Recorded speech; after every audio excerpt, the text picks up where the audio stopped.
You wouldn't know it to look at the sky. But something is seriously wrong with the universe. Astronomers have suspected it for some time. Now they're pretty sure. For one thing, the universe may be billions of years too young. For another, part of the universe has been missing, a big part. Fact is, there have been several discoveries recently that threaten to topple our understanding of the universe like a house of cards. Scientists generally agree that the universe is very, very old. But now there's a theory that it may actually be younger than it looks, if you look closely enough. What in the world is going on with the universe? Astronomers have found, calculated, or conjured up outlandish, appalling things. Whispers from space left over from the moment of creation. Dark stars, dwarf stars, stars that eat each other. Stars clumped in galaxies, and galaxies clumped in larger, stranger structures. Only recently have we even begun to understand the scale of it all. We have discovered things so small. At a 10 millionth of a trillionth of a trillionth of a trillionth of a second is the earliest time we can really talk about. And expanses so vast. That's expanded by a fraction of a million times a trillion times a trillion. The researchers need a special notation. A billion times a trillion degrees. To write out the incredible distances and magnitudes involved in understanding the universe. Suppose we were to begin with Peoria. Peoria is the center of the universe. Well, not exactly, but the director of the planetarium has built a scale model of the solar system in and around his Illinois city. How's it going, Dave? Morning, Sheldon. Morning. A little bit to the left. I think you missed a spot. A sunspot, There. get it? You got it. The sun in this model is 36 feet high. Mercury is closest to the sun, of course, just around the corner at the school supply store. On that scale, the Earth is 6 blocks away at the Amoco station. Earth is open 24 hours a day. And Mars is 7 blocks beyond Earth at the TV station. Mars has life, or at least television reporters. Pluto is smaller than a golf ball. It's a full 40 miles out of town. And if you think rural Illinois is empty, try the universe. The 40 miles to Pluto, on Peoria's scale, represent 3.5 billion miles. On the same scale, the nearest star, Proxima Centauri, would be as far from Peoria as the moon. This isn't helping, is it? Okay, forget Peoria. Our sun is bright because it's close, just 93 million miles away. Stars are suns, but farther away. The nearest star is 25 trillion miles away, so far that light from Proxima Centauri, light, the fastest thing in the universe, takes 4 years and 4 months to get here. They say the star is 4 1/3 light years away. Our sun is just one of the billions of stars in the galaxy we call the Milky Way. How far across is the Milky Way? Real far, 100,000 light years. And the Milky Way is just one of some 50 billion galaxies. It's 1 million light years to the nearest galaxies and tens of hundreds of millions of light years just to cross our galactic neighborhood. It has been said that someone looking at the universe is like an ant contemplating a skyscraper times 1 billion. So what human beings have done is bring the lights in the sky down to Earth. They've personalized the stars and named them like they name dogs and horses. This grouping of stars in the southern sky is known as Orion. The shepherds in ancient Crete decided it looked like a hunter armed with a club and carrying a shield made of lion skin. Cretan shepherds had great imaginations. do we know what we know today about the universe? Well, we've been trying to understand it for a long time. The awful majesty unveiled by night has, down the ages, stirred us to wonder and worship. Prehistoric astronomers used elaborate monuments to mark the sunrise and the sunset. By 300 BC, Aristotle taught there were transparent globes around the Earth, on which were mounted the sun, moon, planets, and farthest out, a sphere studded with little stars. As late as the 16th century, most still believed the Earth was the center of the universe. There were a few people, like Copernicus, who thought the Earth circled the sun, but not many. Then, in 1608, an Italian named Galileo heard that you could make a spyglass with two lenses in a tube. He built one and aimed it up. It was not until Galileo perfected the telescope around 1610 and pointed it at the Milky Way that he was able to say that the Milky Way was just millions of stars. And if you take a pair of binoculars on a clear night and look at the Milky Way, you'll just see that it's nothing but stars and clusters of stars. Galileo's telescope magnified things about as much as a pair of binoculars, but that was enough. He saw that Venus had phases like the moon, that the sun had spots on it, and that the moon had mountains, and that Jupiter had 4 moons. Aristotle's perfect crystalline spheres were shattered, and the universe stopped being simple. And there were other strange things out there. Remember Orion? Well, down in the middle of his sword was a star that wouldn't focus to a bright point, no matter how powerful the telescope. The object came to be called a nebula, and over time, astronomers found many such fuzzy blotches in the sky. Fast forward a couple of centuries.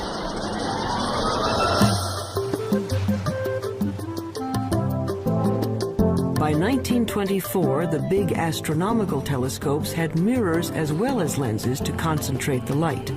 The one on Mount Wilson in Southern California had a collecting mirror 8 feet across. Images were captured on photographic plates in slow, careful time exposures. In the dark chill of the observatory dome, Edwin Hubble was studying a distinctive kind of star called a Cepheid variable. Astronomers use it as a distance marker because they know how bright nearby Cepheids are. They know that the dimmer the Cepheid, the farther away it is. Hubble was looking for Cepheids in his photographs when he realized he was seeing an entirely separate galaxy, Andromeda, 2 million light-years away. A lot of those fuzzy nebulas turned out to be galaxies like our own.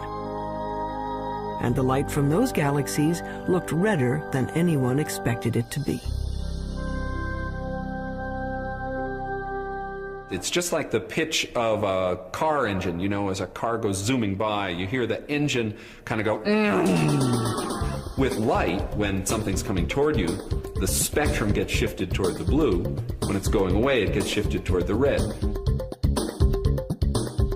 It was Hubble who recognized the significance of the red shift in the light. All those galaxies must be moving away from one another at terrific speeds. The entire universe was growing. The idea of an expanding universe surprised just about everyone and made a lot of scientists uneasy, even Einstein. Researchers wanted to believe in a universe that always was and always will be, eternal. But galaxies flying away from each other meant that once, long ago, they were clumped together. It meant something started them moving. The universe had a beginning. Today, it's called the Big Bang Theory. First, the universe was a bright, hot point, smaller than an atom. In the mother of all explosions, it started expanding. Eventually, the hydrogen gas in space cooled down and began to form stars and galaxies of stars. Galaxies flying outward, surfing along on the expansion of space itself. So now we can calculate the age of the universe. It's the kind of mathematics you do on a motor trip. If your speed is 30 miles an hour and you've traveled 60 miles, you can figure you've been traveling for 2 hours. The red shift tells us the speed of stars, and the milestone Cepheid stars tell us how far they've traveled. When astronomers divide it out, it says the Big Bang happened 15 to 20 billion years ago. Long ago and far away. So who cares? Well, we're answering one of the most fundamental questions that human beings can pose, and that is, how old is the universe that we live in?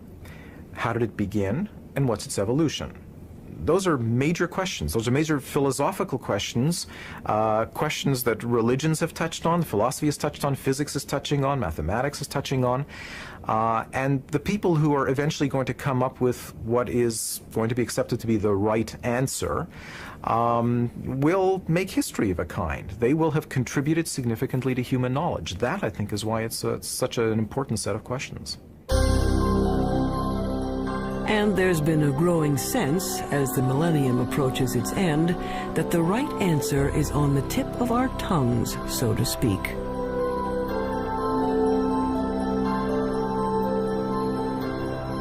But not yet, not quite.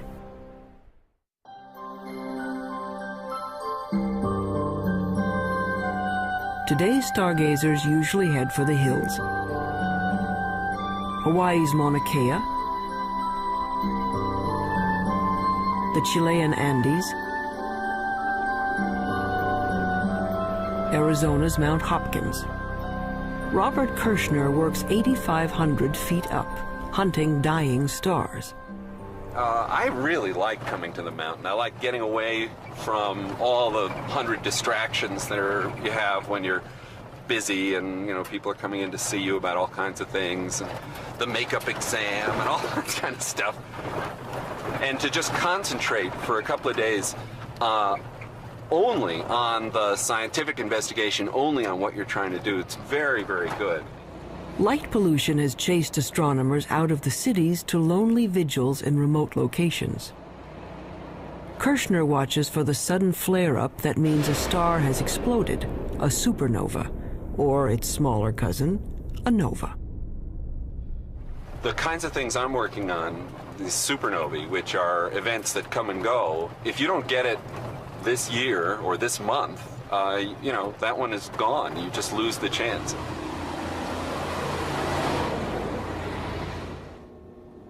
A supernova suddenly outshines its entire galaxy for a few weeks. If Kirshner and his colleagues can calibrate these cosmic flashbulbs, supernovas may prove even better mileposts than Cepheids. The game now for the supernovae, I think, is to find distant ones and to see if they really are the same as the nearby ones. Then we'll have a reliable tool to map out large-scale structure in the universe, and the supernovae, the Type 1 supernovae, look to me like a really good candidate for that. It's easy to find where supernovas have been. There are clouds of dust and gas in space marking places where stars have blown up. But supernovas are rare.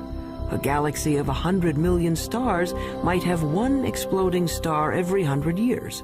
So Kirshner watches and waits. Well, the heroic age of observing has really passed.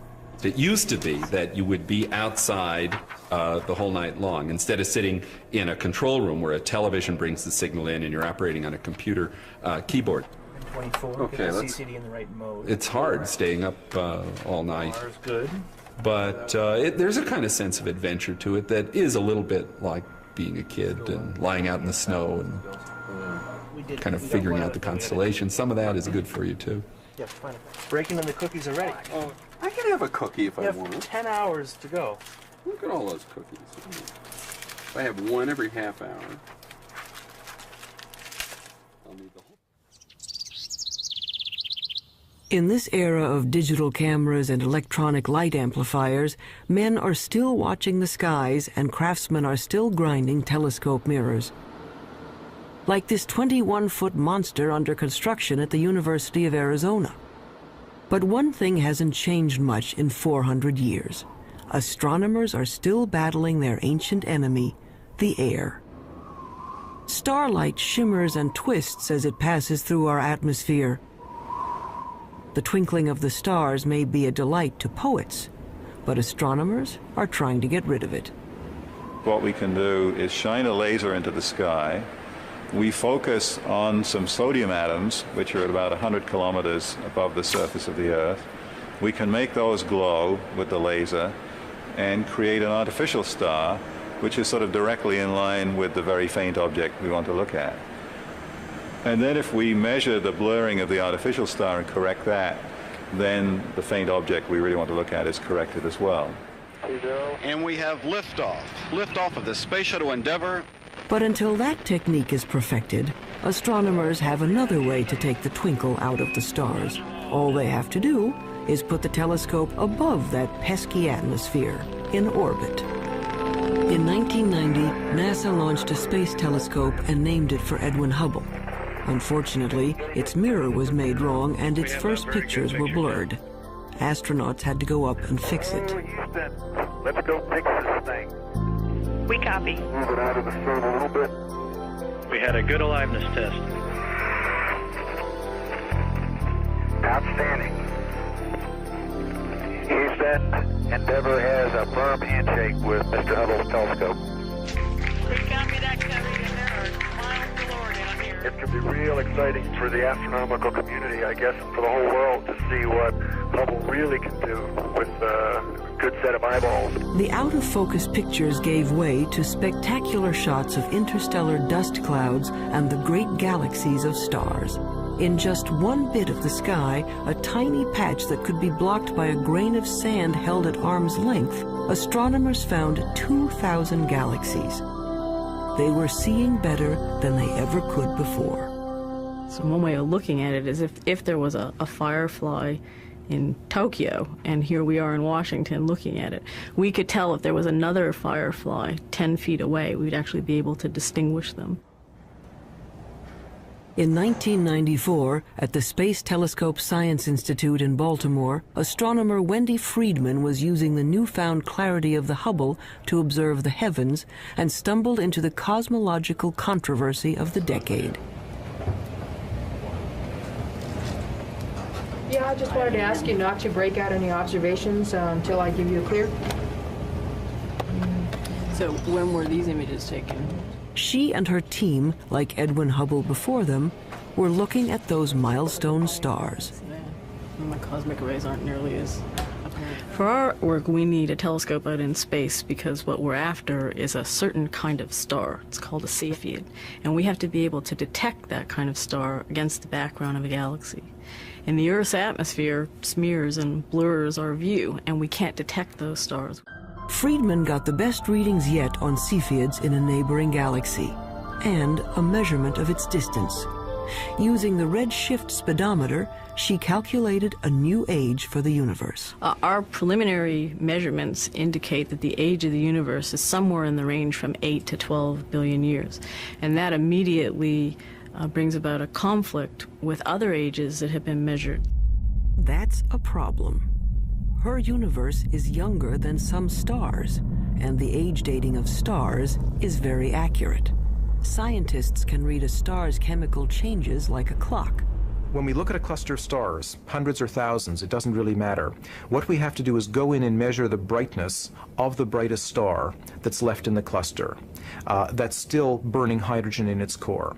And that star is the minute hand on the clock, because that's the star that is closest to burning out its hydrogen, closest to ending its life, and that's a direct measure of the age of the cluster. But unfortunately, the star clock has been running 6 billion years longer than Friedman's universe.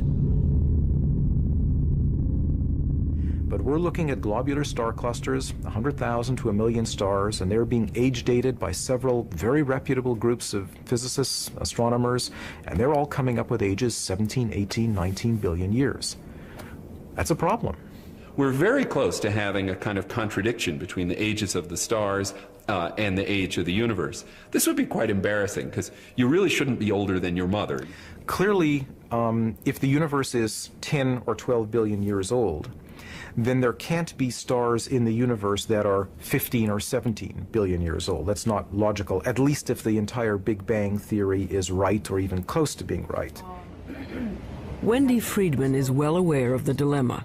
She knows that, like many other puzzles about the universe, this one will probably be around for a while.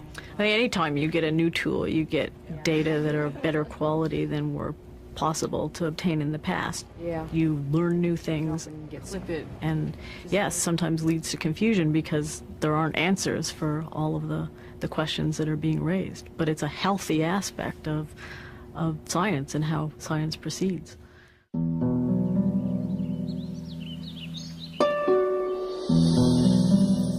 There's more to the universe than meets the eye.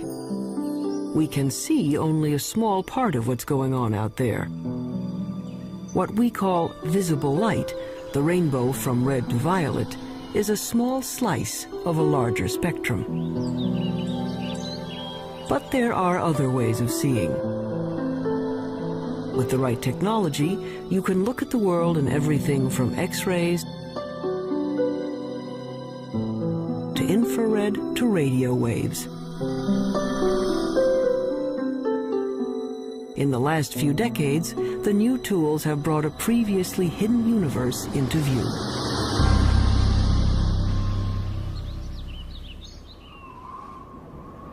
Take the sun.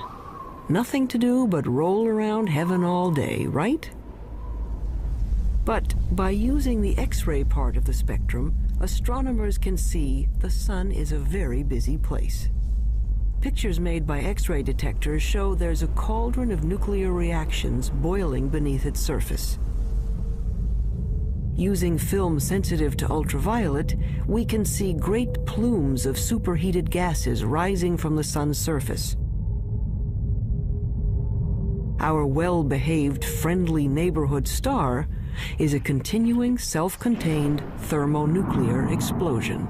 It's in high-energy astronomy where you really see that the universe is a violent place. It's not just made up of these good citizen stars that sit quietly fusing their hydrogen into helium.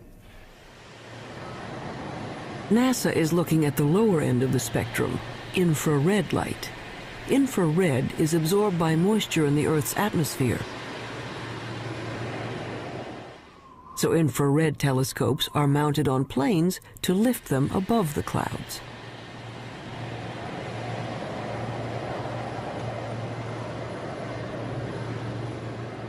Just like fog lights on your car will enable you to see deeper, in the infrared you can see deeper into the universe.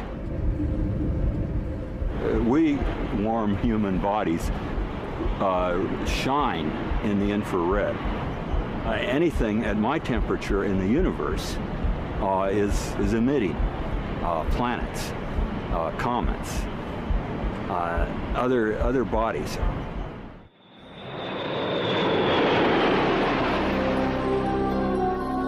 The star-forming regions of the universe are often hidden from view by dust clouds,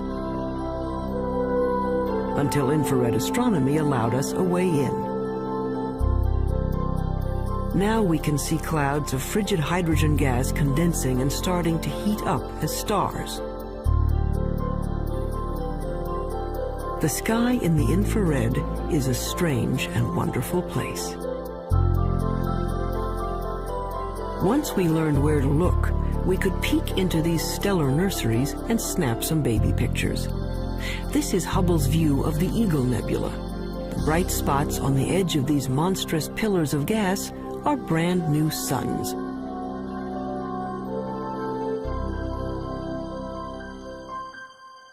But as spectacular as the pictures are, scientists owe much of their understanding of the universe to radio static, a whisper from the sky. If you're listening to the universe with a radio telescope, it would mainly be a hissing sound. It sounds like steam escaping from a radiator. They heard it first by accident. In 1965, researchers at Bell Telephone Laboratories had built a powerful listening station to hear signals from the first of America's communication satellites. But they were distracted by an ultra-low frequency hiss from everywhere in the sky. What they were picking up was energy from the bright flash that started the universe, an echo of the Big Bang itself. Radio astronomy was the second big window we opened on the universe. The first big window was Galileo going and putting a telescope to his eyes and seeing if he could see with his own eyes, and then with film eventually. The next big step was radio astronomy. It's a great step forward in terms of discovering new things and understanding new things. The discovery of the cosmic background radiation was a fatal blow to those who wanted to believe in an eternal universe. The Big Bang proponents had won. But the cosmic background radiation seemed to be smooth and even, coming from everywhere in the sky. Just what you'd expect from a universe that began from a single point. But then, why weren't the stars spread evenly through space? Galaxies should be moving steadily outward as the universe expands. Each should be moving away from all others like raisins in a rising loaf of bread. Astronomers had thought that the universe was sort of expanding uniformly and the galaxies were just going along, and that the only motion we should see is the Earth going around the sun and the sun going around the galaxy. But in fact, what we saw was that the largest motion of all was the galaxy itself moving. And that really surprised astronomers, and the only conclusion we could come to was that something was causing the galaxy to move away from just the simple expansion of the universe. And after thinking about it for a while, the conclusion was that there must be a large group of galaxies near us. When astronomers plot the position of galaxies in their computers, they find filaments and clusters and walls of galaxies. How could that be if radio telescopes were saying the energy of the Big Bang was evenly spread across the sky? There had to be some seeds at the beginning. There had to be some small lumps in the early universe that are going to grow to create the structure. So Smoot went looking for irregularities in the background radiation to show that the Big Bang explosion was uneven. In 1989, his instrument package went up on a satellite, the Cosmic Background Explorer. It found subtle variations in the energy left over from the moment of creation. Announced in 1992, it was one of the momentous discoveries of the century. The universe made sense again. Smoot later told the press these wrinkles in the cosmic background radiation were the largest structures ever seen and the oldest.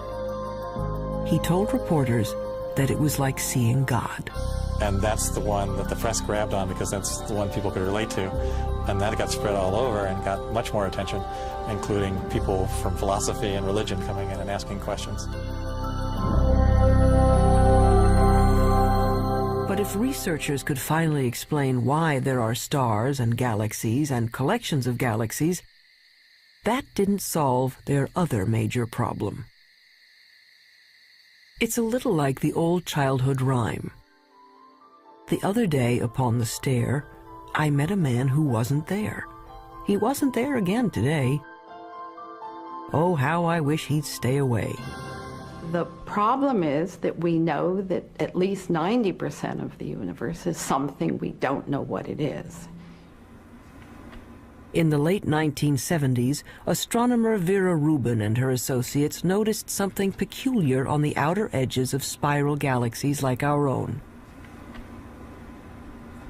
Like flotsam caught in a whirlpool, stars on the fringes of galaxies should be moving more slowly than stars at the center. But what Rubin saw appeared to defy the laws of physics. The stars on the edge were moving just as fast as those in the middle.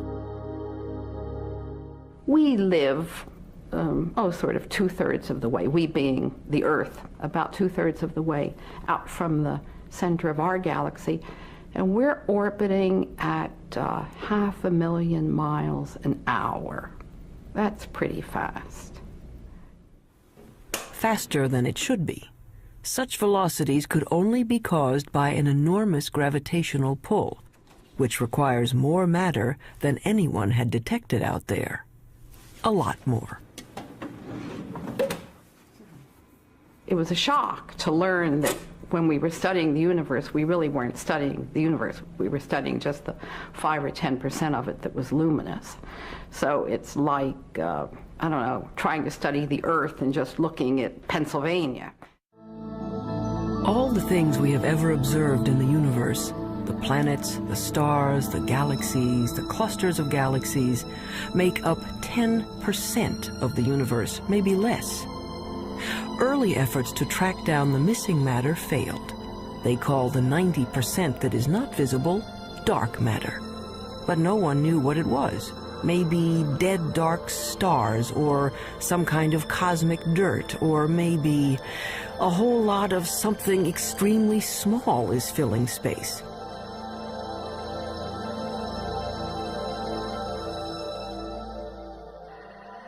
Subatomic particles called neutrinos might make up part of the missing mass, but not enough.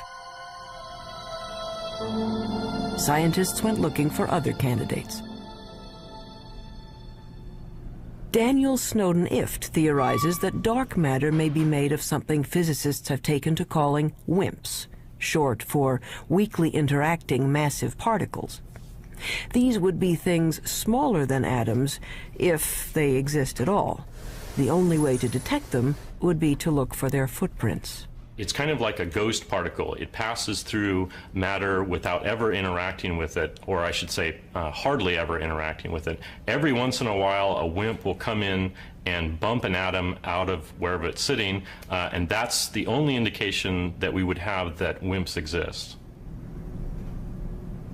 He's looking for elusive tracks that might have been left in billion-year-old mica rocks. Mineral mica has one of the most regular atomic structures of all, so if a WIMP had passed through it, it might have knocked some atoms out of alignment. What we're looking for is the WIMP to come in, bump one of the atoms in the mica, and that recoiling atom then produces a chemical change within the mica. In his search for the WIMPs, he splits up endless mica samples and bathes them in hydrochloric acid.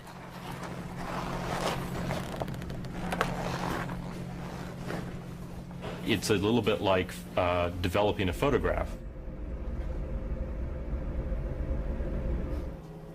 The etched mica goes under a super microscope, which magnifies it 50 million times. Mica may be the perfect place for clues to the missing mass. Unfortunately, to date, Daniel Snowden Ift hasn't found any WIMPs. Researchers stunned a 1996 meeting of astronomers when they announced they had found the dark matter, or at least some of it. They had picked up ripples in starlight caused by dwarf stars too dim to be seen directly. A halo of these objects surrounding galaxies would account for the missing part of the universe. To bug the physicists looking for WIMPs, the astronomers call these tiny dense stars machos, massive compact halo objects. The research to confirm the mysterious source of gravity goes on.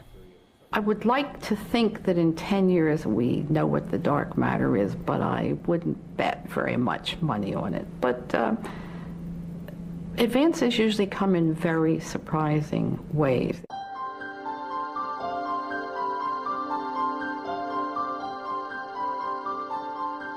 Why do we care about something that we can barely measure and can't see at all?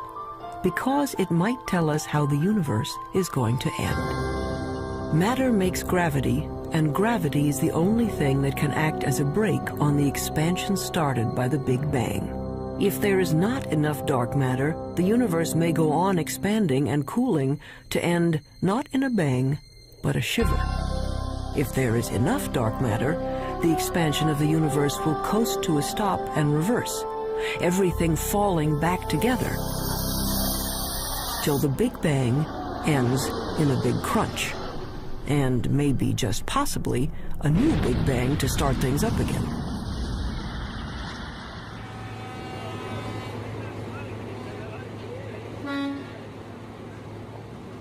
Albert Einstein, among other things, revolutionized the way we think about good old gravity. Astronomers generally only talk about one force, and that's gravity. And the reason for it is almost everything that's important on the large scale, that is on the scale of planets and stars or the universe as a whole, is gravity. From Einstein, we know that the gravity that pulled Newton's apple down from the tree isn't a kind of magnetism. Gravity is a property of matter and space. Matter bends space. The more mass, the more space around the mass is warped. That's why the moon goes around the Earth. It's trapped in a dimple in space, a gravity pit created by the mass of the Earth. When enough matter collects, gravity is strong enough to squish hydrogen atoms into helium atoms. This fusion releases enough energy to turn on a star. But gravity is also a star killer. Stars are born, age, evolve, and eventually die, just like people. They have a regular life cycle. During the entire life of any star, there is this delicate balancing act, because gravity is always at work trying to crunch the star down into a small point, and the high internal pressures are trying to blow the star up and blow it apart. And for about 90% of the life of the star is in nearly perfect equilibrium. And it just sits there, burning away and producing radiation. But when the fuel is gone and the fires go out, gravity is free to collapse the star. A medium-sized star like our Sun will burn steadily for 10 billion years. Then, in a kind of cosmic spasm, it will puff up to engulf the inner planets before collapsing into one of those white dwarf stars. A star twice the mass of our Sun would collapse even farther, ending up as a super-dense star the size of New York City, a neutron star. A teaspoonful of stuff from a neutron star would weigh 100 million tons. But what happens to a bigger star when its fires die down? Say a star 50 times the size of the Sun. It may blow up as a supernova, leaving a neutron star, but then it keeps on shrinking to infinity. An infinitely small point with a gravity so powerful that not even light can escape. There's no there.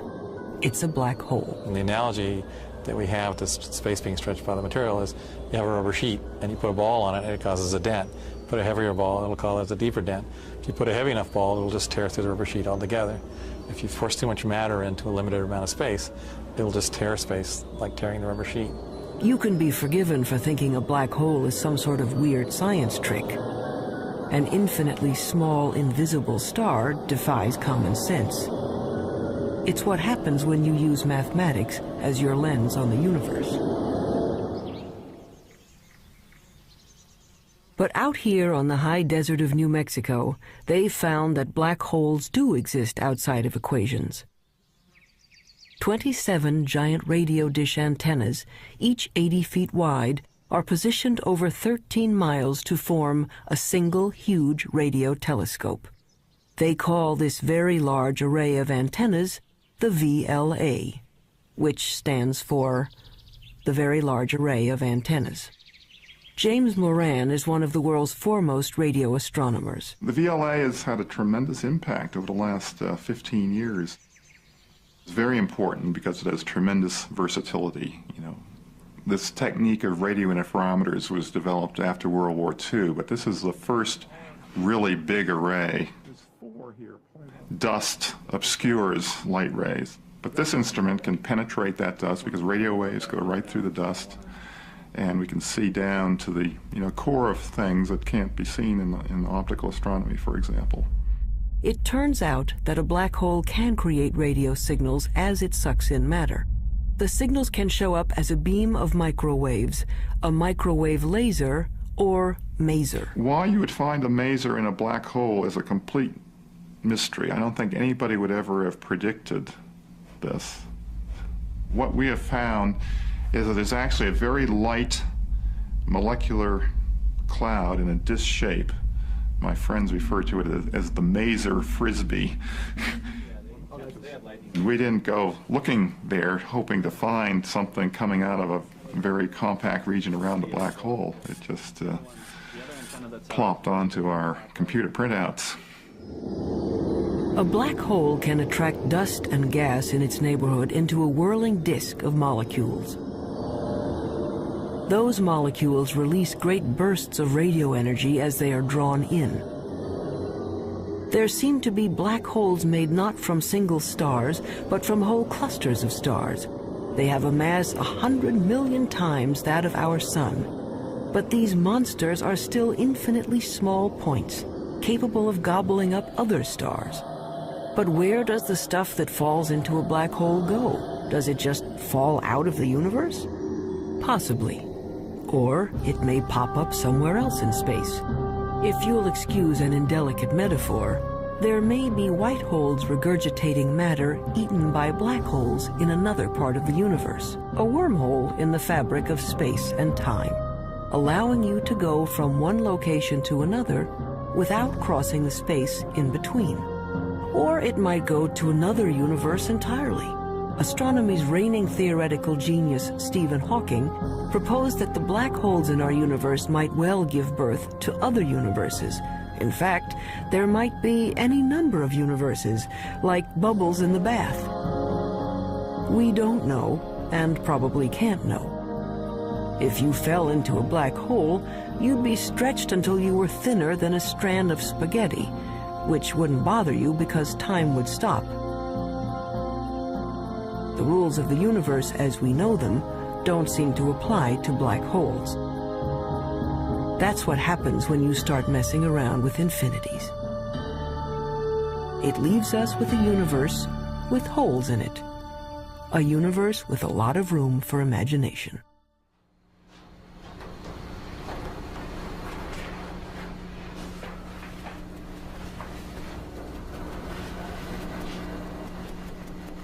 On the sound stages of Paramount Pictures, a spin-off of one of the most durable shows in television history,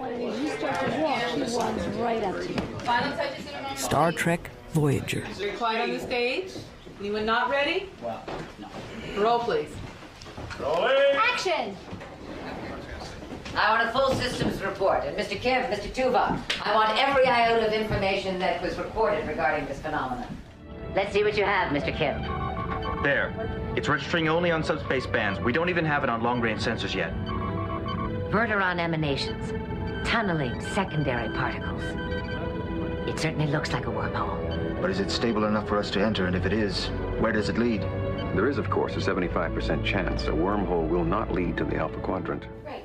Thank you, Jennifer Smart. That'll be Jennifer Smart. Yes, I gave that to her. I changed it. Thank you. Real-world astronomers have confirmed now there are planets circling other suns. The problem is, we can't get to these other worlds in any reasonable amount of time. 20th century physics says nothing can go faster than the speed of light. You want black wrap that? Sure, go ahead. But that would be much too slow for a 24th century operation like Star Trek. The dramatic need of a television series called Star Trek is that we need to travel to a different planet every week. So Gene Roddenberry said, well, okay, we're going to have something that he called warp drive, which somehow warped space and let us travel through subspace. How does this work? We don't know. But nevertheless, we see it work every week, and hopefully the audience buys it. A lot of scientists love this show and have even written books showing how Star Trek physics might work. Shake anyone? Felix, what happened to you? After all, it wouldn't be science fiction if it didn't have science in it. Star Trek science advisor Michael Okuda. Our core fan audience is tremendously scientifically knowledgeable, and when we violate the laws of physics or the laws of physics according to Star Trek, they let us know, so they keep us honest. In the third season of the show, once we had a phaser come out of a photon torpedo port, something that I, to this day, don't know the difference between, and we got over 100 letters the next day. Any analysis yet, Ensign? Too far away. We'd have to be within 1,000 kilometers to get a detailed analysis. But that would mean a significant course change. Well, Mr. Kim, if there's even the possibility of finding a wormhole, I think we can afford a detour. Scientists take wormholes seriously enough that they have become an assignment in George Smoot's physics class. Given a wormhole a couple of miles across, students are asked to calculate what could pass through without being destroyed by gravitational tides. The smallest piece of electronic that wouldn't be torn apart in terms of going through this. And the answer was, it's something that's smaller than a chip, but it's roughly the size of a chip. And so, you know, in science fiction shows, they just show small wormholes that you go into, but in reality, the wormhole would have to be quite huge.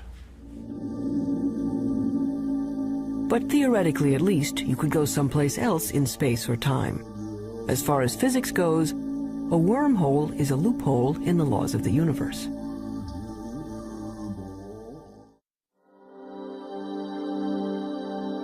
So we are left with questions. Why do some stars appear to be older than the universe? Why do galaxies move as if there were something dark and huge out there? We're not making people live 200 years. We're not doubling the gross national product. What we are doing is enriching everybody's lives by trying to answer some of the questions that I think everybody's interested in. These are some of the oldest questions, children's questions. Where did we come from? Where are we going? Are there other worlds? What is outside the universe? What happened before the universe started? What happens after the universe ends? You want to find out, well, where does science end and where does philosophy take over? And it's not clear where they do. Modern astronomy is a young subject, and each time we get a new and better tool for looking into the void, we find surprises. More and more data that doesn't quite fit.